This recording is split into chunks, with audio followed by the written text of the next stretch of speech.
What's up, everybody? Welcome to what could possibly be the last new comic review on New Comic Book Day from the Big Two. This is a video from Arch City Comics, I believe. Here, Arch City Comics is a lot of fun. So, thanks. Go subscribe to Arch City Comics if you enjoy this video. This is the world famous Arch City Comics. I am Adam AF. If you're not already, please make sure you are subscribed and you've got that bell rung for notifications so you can stay up to date on all things Arch City. So I said I was going to do this a while ago. I was hoping to do the print copy. I'm not a big fan of digital comic books. But Diamond Distributors have left us with very little choice at this point. And this could possibly be the very last new comic book day from the Big Two. No, this is not an April Fool's joke. That is 100% true. It could possibly be the very last. And I was looking forward to this book. I really was. I was a big fan of Batman the Animated Series back in the day. And this was supposed to be the continuation of that. And it was a bit of a letdown. I'll tell you that. So this is part one of potentially an ongoing series, digital first issue, written by Alan Burnett and Paul Dini, artist Ty Templeton, colorist Monica Kubina, letterer, cover artist, hate that guy, editor, blah blah blah. So this issue definitely left a lot to be desired. I'm not too familiar with the digital first comic books, but I wasn't expecting the entire format to be these half-page, kind of like almost small storybook style pages. I don't know if they all are like this. I was expecting like an actual comic. I kept trying to scroll down to the bottom, and that wasn't it wasn't doing anything. So this is a 22-page comic book, and that includes these two, the front cover and the credits page. So actually, you're only getting 20 pages of story, and it's actually more like, I would say, 10 pages of story, considering everything's in this kind of half-page format. So thank God this was only 99 cents, or else I would have been really pissed. I don't know what the print version is going to look like if one ever comes out. But I was very let down by that. Also very let down by the coloring. Now, granted, this is supposed to be the spiritual sequel to the Batman Adventures, which was the last animated series that came out with Batman and Robin.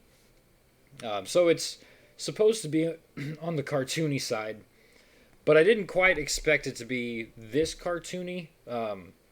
It honestly looks like they just did color flats and then just added a little bit of highlights in there.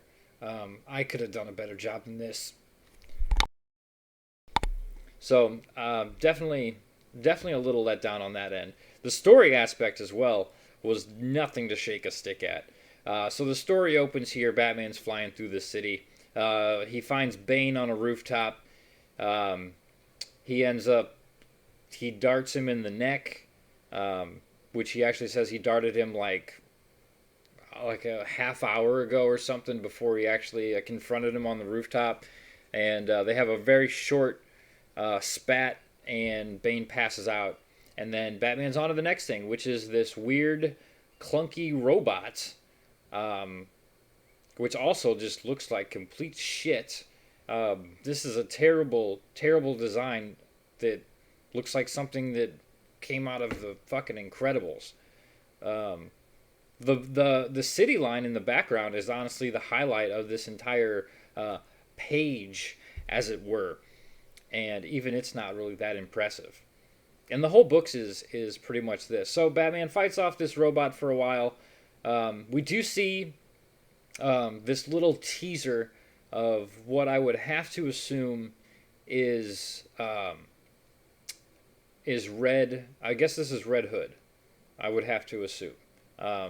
You've got the different caption boxes up here in the white to denote that it's not Batman talking anymore. It's this mystery character who, like I said, I'm pretty sure it's the Red Hood. before he gets the whole mask and everything. More along the lines of like the Hush Red Hood character, where he's got just the kind of the red mask on and the trench coat. But that's all we see of this. He's in and out in one half page here. Batman goes on to continue to fight the robot. We have this just really terrible scene. The robot stealing something out of Wayne Laboratories, and Batman says, "Put it back." Like, that's the best he's got. Obviously, the robot doesn't put it back, and he continues to steal it. This is really, I feel like this was made for kids, although most kids never watched the animated series. The animated series came out back in the 90s, and most kids have not seen that. Not kids these days, you know. I was a young boy at the time, and I loved it. I'm not a young boy anymore. I'm an adult. So, you know, at least bring up the story structure and the content to, I don't know, Christ, 13-year-old? This is really on the level of like 5 to 8-year-olds. It's really bad. So then after he lets the robot get away, he goes back to the Batcave. I don't want to show too many panels. He talks to Alfred. Alfred says he's going to a dinner, blah, blah, blah. He goes to a dinner, rooftop dinner, all fancy. A lot of dialogue in those pages. He runs into Lex Luthor. You know, of course, they have a little bit of words. Then Batman gets back on the trail to hunt down this robot. Finds the robot in a dock, like warehouse somewhere. And then, you know, of course, then we've got, of course, Luthor has to show back up. Oops, sorry, spoilers. Spoilers here. I gave away the ending. But I had to look at this page here, because you see Batman's getting hit with the green laser beam from Luthor's suit. But then in the next panel, he's holding his head, like his head hurts. So I guess Luthor's beam must have somehow traveled up his spine into his head. I was really confused as to why he's holding his head. But yeah, so that's basically the book. You know, next, in the clutches of Luthor, as he's, well, literally in the clutches of Luthor right there on the last panel.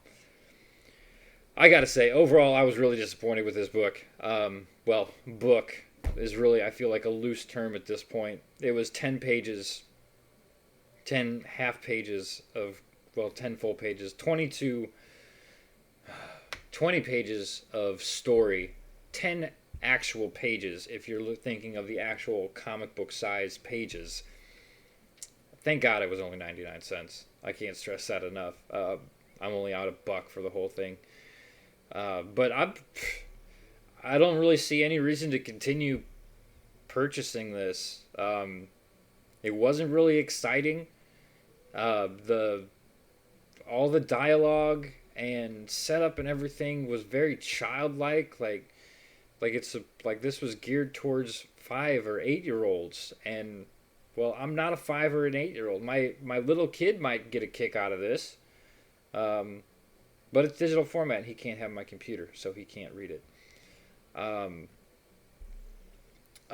just don't know. This is kind of a pretty sad offering for what could be the last new comic book day from the Big Two.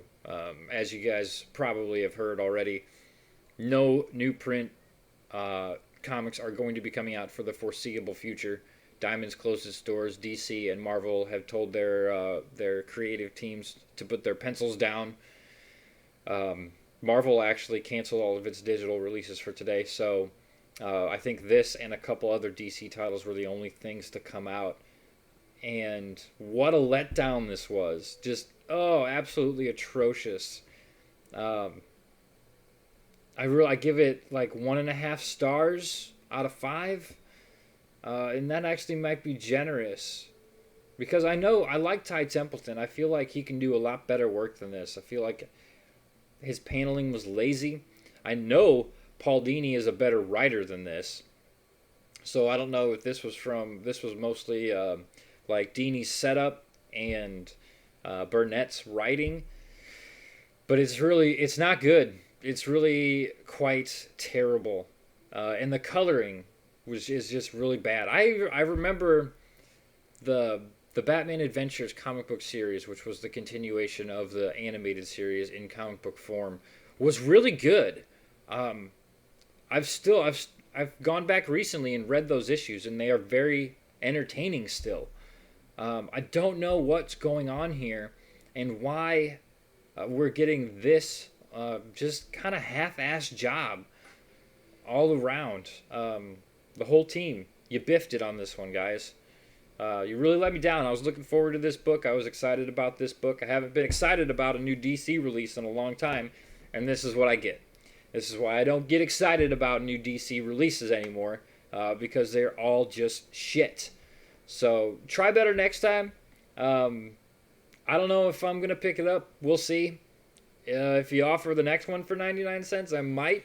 Just because I'm only out $1. If I'd have paid $3 or $4 for this in store, I'd have been fucking pissed. I'd have been absolutely pissed. But sound off in the comments below. Let me know what you think. Please share this video out to all of your friends on the socials. Remember to like, share, and subscribe. Keep that bell rung for notifications. And we'll see you next time.